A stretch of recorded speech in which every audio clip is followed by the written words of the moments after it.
Welcome back mga kaaldab. Ito na naman po ang inyong lingkod, si Mr. Destiny. At magbibigay po tayo ng pinakamainit na update po ngayon sa social media mga kaaldab. Ito yung pinaka-latest at talagang pinag-uusapan. Si Mengay at si Alden. At syempre sabi ko nga po sa inyo, sila pa rin naman po ang malakas sa social media. Bagamat maraming issue, maraming komento, sila pa rin po ang pinag-uusapan. Remind ko lang po sa inyo mga kaaldab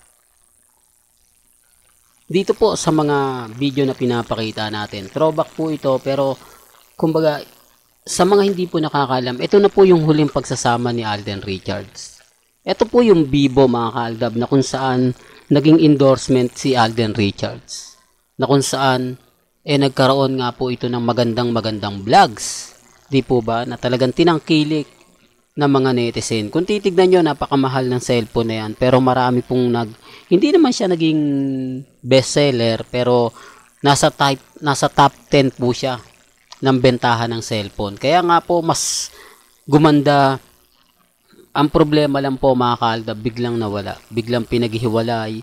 Dito na lang po ipinapakita ko at sinasabi ko po sa inyo, ramdam na ramdam ko kung bakit nga po ba pinaghiwalay yung dalawa.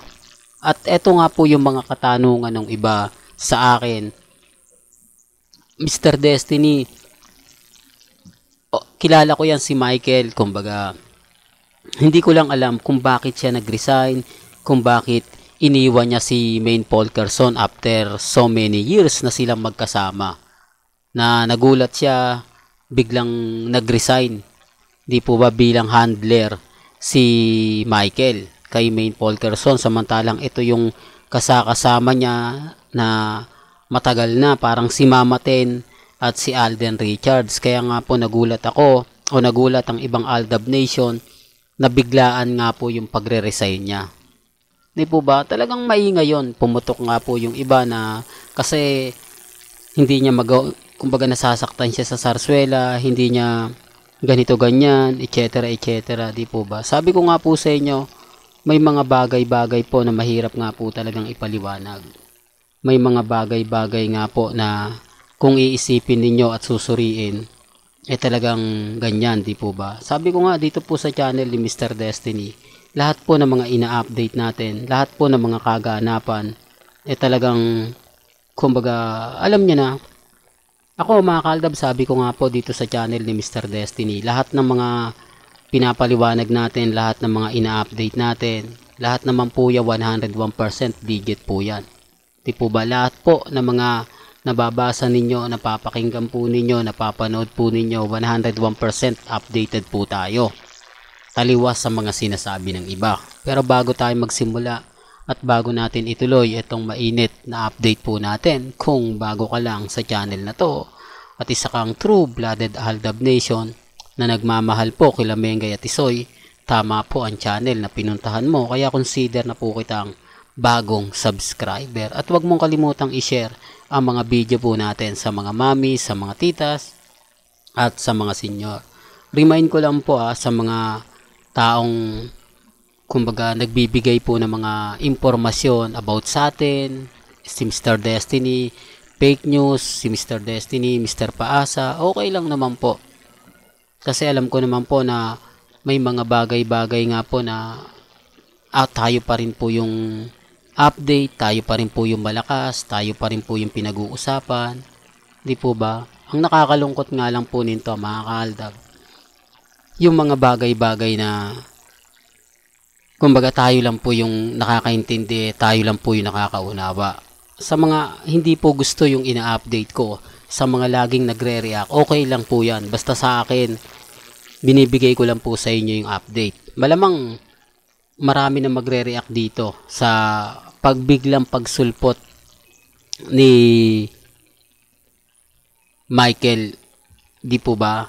Kasi marami po talaga, grabe, ito nga yung post na miss kita ng sobra, di po ba? Kaya nga po na nagtataka tayo kung susuriin nyo po, di po ba?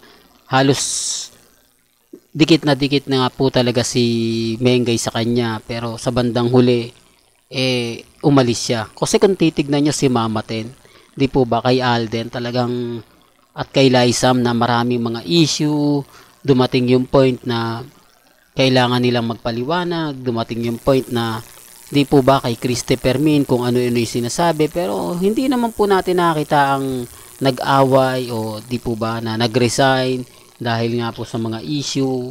Wala pong ganun mga kaaldab. Medyo ano lang, sabi ko nga po sa inyo dito po sa channel ni Mr. Destiny, lahat ng mga update, lahat ng mga kaganapan patungkol po sa dalawa, chill lang po kayo. Hindi naman po tayo basta-basta magpapatalo, hindi naman po tayo basta-basta magre-react, di po ba? Kaya nga po ako natatawa na lang po sa mga kumakalat, natatawa na lang po tayo sa mga issue na binabalita.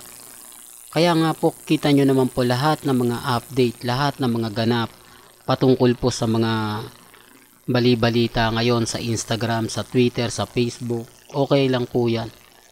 Ang importante lang naman po dito mga kaaldab, kung ano po yung paniniwala po ninyo, chill lang tayo. Sa ngayon wala pa pong update kay Mengay, hindi pa tayo sure kung nasa E80 siya.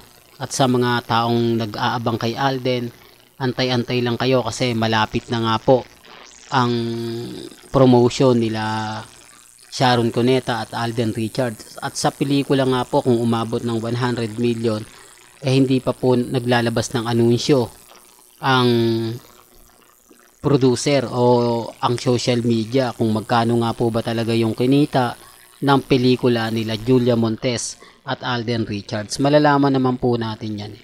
Yan naman po yung isa sa kagandahan nyo. Sabi ko nga dito sa channel ni Mr. Destiny, lahat ng mga gusto nyong mapanood, mapakinggan, po ba, gaya nga po ng mga sinasabi ko, gaya nga po ng pinapaliwanag natin, may kanya-kanya tayong pananaw, may kanya-kanya tayong opinyon. Sabi ko nga dito po sa mga nag-aabang ng update natin, sa ngayon wala pa po tayong update. Mamaya-maya sapul na po natin yan. Di po ba? Dito nga muna tayo nakapokus kay Michael sa pagbabalik ba niya. Siya po ba ay kukunin uli ni Mengay na handler o hindi? Marami pong mga katanungan na isa-isa po natin yan kumbaga sasagutin kung kukunin nga po ba o hindi. Sabi ko nga po sa inyo, may mga bagay-bagay po na mahirap nga po talagang kumbaga mag-react, di po ba? Tapos sasabihin ng iba, ay hindi na kukunin yan si Michael kasi wala ng project si Mengay, ganito ganyan, di po ba? Hati po kasi po pwedeng kailangan ni Mengay ng handler ngayon para siya yung mag-aasikaso ng mga gagawin, di po ba? Siya yung maglalakad-lakad katulad ng ginagawa niya sa Aldab Nation dati. May mga event na may mga TV commercial si Mengay na dadaanan, di po ba siya yung pinaka,